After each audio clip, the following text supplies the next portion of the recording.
Sa isang tahimik na barangay sa probinsya ng Quezon, may isang lumang bahay sa dulo ng kalsada. Sabi ng mga tao, matagal na itong inabandona matapos ang isang trahedya noong panahon ng digmaan.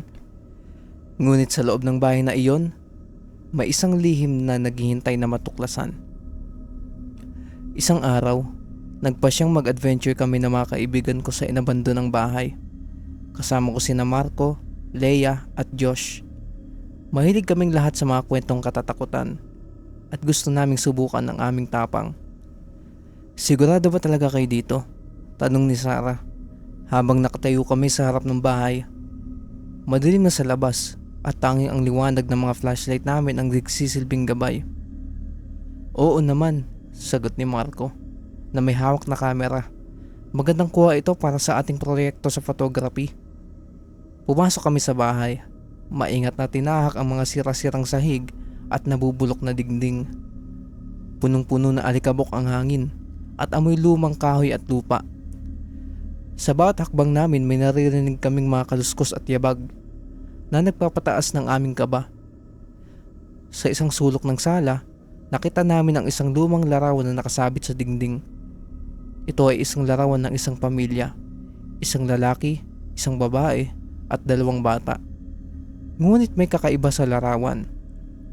Ang mga mata ng mga tao ay parang nakatingin sa amin at may lungkot sa kanilang mga muka.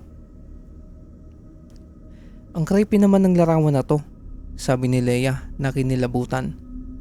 "Teka, kuhanan ko nga ng litrato," sabi ni Josh na itinutok ang kanyang kamera sa larawan. Ngunit nang pindutin niya ang kanyang shutter, biglang namatay ang kamera. Sinubukan niyang buksan ito muli, ngunit wala itong buhay. "Ano to?" nagtatakang tanong ni Josh.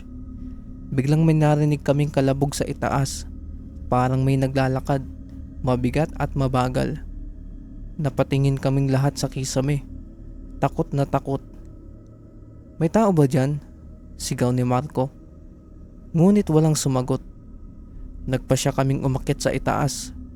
Kahit nanginginig ang aming mga tuhod, sa dulo ng hagdan nakita namin ang isang mahabang hallway na may mga nakasarang pinto. Sa bawat pintuan na aming binuksan, wala kaming nakita kundi mga lumang gamit at alikabok. Ngunit sa huling silid, may natagpuan kaming kakaiba.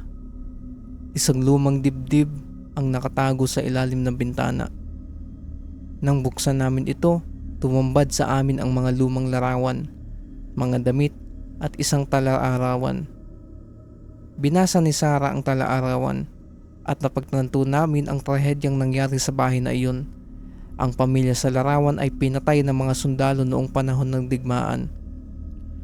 Ang babae na nagngangalang Maria ay sumulat sa kanyang tala-arawan tungkol sa kanyang takot at pag-asa.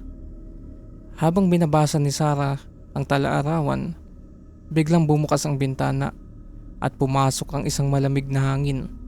Nagsimulang umihip ang hangin sa buong bahay at may narinig kaming mga bulong.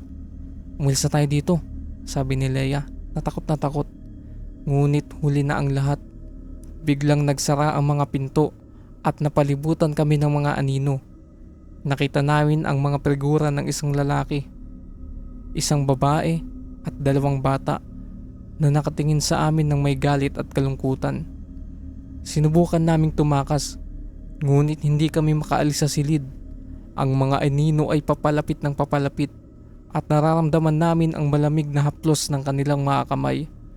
Ang huling narinig ko ay ang sigaw ni Maria na puno ng dalamhati at puot, at pagkatapos noon nawalan na ako ng malay. Kinabukasan, natagpuan ang mga katawan namin sa loob ng lumang bahay. Walang nakitang anumang bakas ng karahasan, ngunit ang aming mga muka ay puno ng takot. Ang lumang larawan ng pamilya ay naroon pa rin, nakasabit sa dingding, na parang nagbabantay sa aming walang hanggang pagdurusa. At mula noon, sabi ng mga tao, walang nangahas na pumasok muli sa loob ng bahay dahil alam nilang hindi sila nag-iisa doon.